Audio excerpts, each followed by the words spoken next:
Laetitia Hallyday, la veuve de 44 ans aurait-elle accepté de partager avec Laura et David, car il n'y a au final pas grand-chose à partager? Laetitia Hallyday est loin d'être en difficulté financière. Les chroniqueurs de Touche pas à mon poste viennent en effet de rappeler que la veuve de 44 ans s'est enrichie grâce à la location de la fameuse village à Saint-Dars, et les prix à la semaine.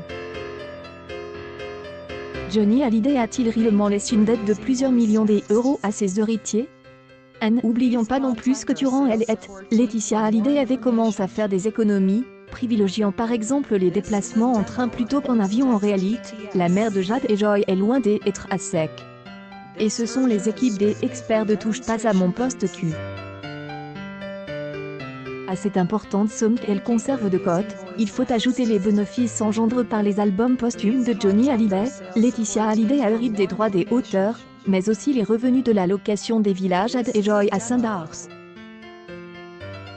Des revenus considérables selon Bernard Montiel. Je rappelle qu'elle loue la maison de Saint-Dars. Ça se loue 130 000, 150 000 euros par semaine. Pour appuyer ces dires, Bernard Montiel ailleurs propose aux téléspectateurs de se rendre sur le site Eden Rock, l'organisme charge des locations des somptueuses villas de Laetitia Hallyday. Sur le site, nous découvrons en effet les tarifs à la semaine en fonction de la saison et des fêtes. Des prix qui oscillent entre 20 000 pour une chambre dans la maison en saison creuse et 130 000 en période de fête, le tout avec les services d'un majordome et d'un chef privé mis à la disposition par la propriétaire de la villa.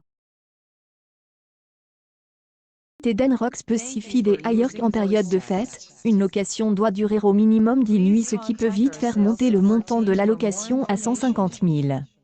Bernard Montiel n'a pas manque de conclure en disant que Laetitia Hallyday a planqué beaucoup de choses.